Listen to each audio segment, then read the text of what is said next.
ব্যস্ততা বাঢ়িছে ৰাজ্যৰ তিনিটাকৈ প্ৰান্তত। তিনিটাকৈ বৃহৎ জাতীয় অনুষ্ঠানৰ অধিৱেশনৰ প্ৰস্তুতি তুংগত। যোৰহাটত শ্ৰীমন্ত শংকৰদেৱ সংঘৰ অধিৱেশন। দ্বিতীয় বৈকুণ্ঠপুৰীলৈ পৰিণত হ'ব যোৰহাটৰ সোণাৰাম চুতীয়া সমন্বয় ক্ষেত্ৰ।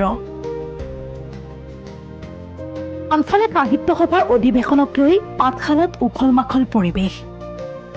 ৩১ জানুৱাৰীৰ পৰা ৫ দিনীয়াকৈ পাঠশালাত সাহিত্য সভাৰ অধিৱেশন।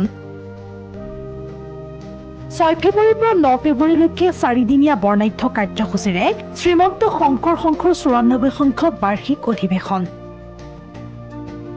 আনহাতে পূৰ্ণোদ্যমে চলিছে সদৌ অসম ছাত্ৰ সন্থাৰ শিৱসাগৰ সাধাৰণ সভাৰ প্ৰস্তুতিও। ৰাজ্যৰ বিভিন্ন প্ৰান্তৰ পৰা আহিবলগীয়া ভকত বৈষ্ণৱক আদৰিবলৈ সাজু যোৰহাটবাসী। মগবন্ধা এৰালতলী পথাৰত প্ৰায় ১২০০ বিঘা ভূমি সামৰি নিৰ্মাণ ২০০টাকৈ শিবিৰ। ভক্তৰ আপ্যায়নৰ বাবে অধিৱেশনস্থলীত নিৰ্মাণ কৰা হ'ব প্ৰায় ২০০ চৌকা, য'ত একেলগে খোৱা বোৱা কৰিব পাৰিব প্ৰায় ১৫০০০ ভক্তই। অধিৱেশনখনি সুচাৰুৰূপে সাফল্যমণ্ডিত কৰি তোলাৰ ক্ষেত্ৰত দিনে নিশাই সেৱা আগবঢ়াব ১০,০০০ সেনা বাহিনীয়ে।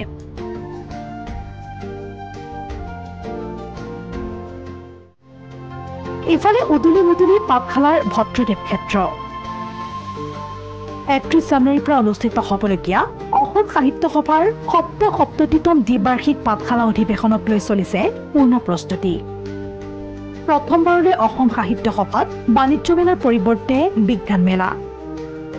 ২ ফেব্ৰুৱাৰীত নতুন সভাপতিক লৈ হ'ব শোভাযাত্ৰা।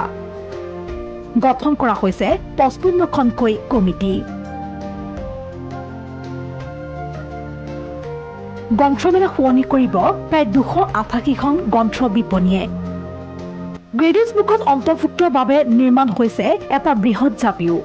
শুকুৰবাৰে অধিৱেশনৰ প্ৰস্তুতিৰ প্ৰতিটো দিশ তন্নতন্নকৈ পৰীক্ষা কৰিলে আদৰণি সমিতিৰ সভাপতি ৰঞ্জিত দাসে। প্ৰথমবাৰৰ বাবে বজালীৰ ইতিহাসত বা পাঠশালাৰ ইতিহাসত ২০,০০০ মানুহে একেলগে বহিব পৰা এখন বিশাল মঞ্চ থাকিব আৰু ইয়াৰ লগত থাকিব এখন জনগোষ্ঠীয় সাংস্কৃতিক মঞ্চ থাকিব। সেইখনতো বিভিন্ন জনগোষ্ঠীয় যিমানবোৰ কাৰ্যসূচী থাকে সেই কাৰ্যসূচীসমূহ তাতে ইয়াৰ হ'ব। ইয়াৰ উপৰিও বিজ্ঞান মেলাৰ এখন মঞ্চ থাকিব আৰু বিজ্ঞান মেলা ইতিমধ্যে নামাকৰণ কৰিছোঁ আমি কৰ্ণেল গুৰুপ্ৰসাদ দাসৰ নামত। আৰু কৰ্ণেল গুৰুপ্ৰসাদ দাস বিজ্ঞান মেলাত কেইবাটাও স্মাৰক বক্তৃতা হ'ব। তাত দেশ বিদেশৰ বিভিন্ন ব্যক্তি আহি তেওঁলোকে স্মাৰক বক্তৃতাত অংশগ্ৰহণ কৰিব। ব্যস্ততা বাঢ়িছে শিৱসাগৰতো। সদৌ অসম ছাত্ৰ সন্থাৰ শিৱসাগৰ সাধাৰণ সভাৰ প্ৰস্তুতি তুংগত। জয়সাগৰস্থিত পৰাগপুৰ চলিহা ষ্টেডিয়ামত সমবেত সংগীতৰ আখৰা। সাধাৰণ সভাৰ কাৰ্যসূচীত ১২০০ শিল্পীয়ে একেলগে পৰিৱেশন কৰিব সমবেত সংগীত। ২৭ আৰু ২৮ জানুৱাৰীত তলাতল ঘৰ প্ৰাংগণত স্বৰ্গদেউ চাওলুং চুকাফা সমন্বয় ক্ষেত্ৰ আৰু পৰাগ চলিহা ষ্টেডিয়ামত দুদিনীয়া বিস্তৃত কাৰ্যসূচীৰে অনুষ্ঠিত হ'ব ছাত্ৰ সংগঠনটোৰ সাধাৰণ সভা। এনেদৰে ৰাজ্যৰ তিনিটাকৈ বৃহৎ অনুষ্ঠানৰ বিস্তৃত কাৰ্যসূচীক লৈ এতিয়া দেখিবলৈ পোৱা গৈছে উদুলি মুদুলি পৰিৱেশ।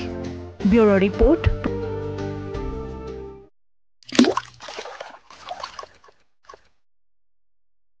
अन्नपूर्णा काव घी देश के हर एक खाने को लजीज बनाता है।